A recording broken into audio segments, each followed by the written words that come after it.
सतगुरुदेव की जय। भुअंगम वासना बेधई, चंदन दोष न लाए, सब अंग तो विश्व भरा, अमृत कहाँ समाए। कबीर साहब जी कहते हैं, सर्प चंदन के वृक्ष पर लिपटे रहते हैं, परंतु चंदन की सुगंध उनके अंगों में नहीं समाती, तो इसमें चंदन का भला क्या दोष है, क्योंकि सर्प का सारा शरीर ही विष से भरा हुआ है। ऐसे में उसमें अमृत रूपी सुगंध कैसे प्रवेश कर सकती है। इसी प्रकार सत्संगति में जाते रहने पर भी यदि किसी का सुधार नहीं होता, तो वह उसके अंदर के विषैले दोषों का कारण है, क्योंकि उसमें तो पहले ही पाप भरा हुआ है। साखी शब्द बहुते सुना, मिटाना मन का दाग, संगति सो सुधरा नहीं, ताका बड़ा भाग। साखी शब्द बहुत सुना, परंतु इससे मन के मैले दाग नहीं मिटे, दोष विकार समाप्त नहीं हुए। सत्संग में जाने से सब सुधार हो जाता है, परंतु जो संगति से भी न सुधर सका, उसका बहुत बड़ा दुर्भाग्य है, क्योंकि इसके अतिरिक्त और कोई उपाय नहीं है। जा घर गुरु की भक्ति नहीं, संत नहीं मेहमान, ता घर जम डेरा दिया, जीवत भय मसान।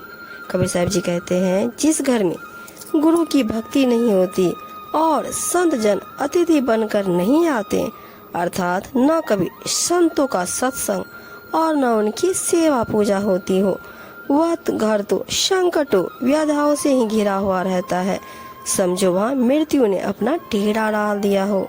वहाँ सबके जीते जागते हुए भी शमशान जैसा लगता है। वहाँ जीवन की सार्थकता कदापि नहीं हो सकती। इंद्रिय मन निग्रह करन, हृदय कोमल होय, सदा सुध आचार में रह विचार में सोए। साहिब जी कहते हैं, साधु जन इंद्रियों और मन का निग्रह करने वाले होते हैं, अर्थात इंद्रियों एवं मन को विषयों से दूर रखते हुए संयम व पवित्र भाव में स्थिर रहने वाले होते हैं। उनका हृदय बहुत कोमल और आचरण सदा ही शुद्ध होता है। इसी प्रकार उनके विचार भी पवित्र होते हैं, अर्थात वे पूर्णतः मन वाणी व कर्म वचन से पवित्र होते हैं। साधु संत हीरे के समान होते हैं, जैसे हीरा घन की चोट पड़ने पर भी कभी नहीं टूटती, उसी प्रकार चाहे कैसा भी संकट आ जाए, परंतु साधु विचलित नहीं होते। साधु कच्चे घर के समान नहीं है, जो जरा सी चोट पर टूट जाए। एकाग्र चित्त के कारण ही साधु जन्म मरण के चक्र से मुक्त हो जाते हैं। रक्त छाड़ी पै को गए, जोड़े गौ का बच्च, आगुन छांडे गुण गए, ऐसा साधु लक्ष्य। कबीर साहब जी कहते हैं, जिस प्रकार गाय का बछड़ा दूध पीते समय रक्त को छोड़कर बस दूध को ही ग्रहण करता है, वैसा ही लक्षण साधु जनों का होता है। वे दूसरे के अवगुणों को छोड़कर सद्गुणों को ही धारण करते हैं। आसन तो एकांत करे, कामिनी संगत दूर, शीतल संत शिरोमणि उनका ऐसा नूर।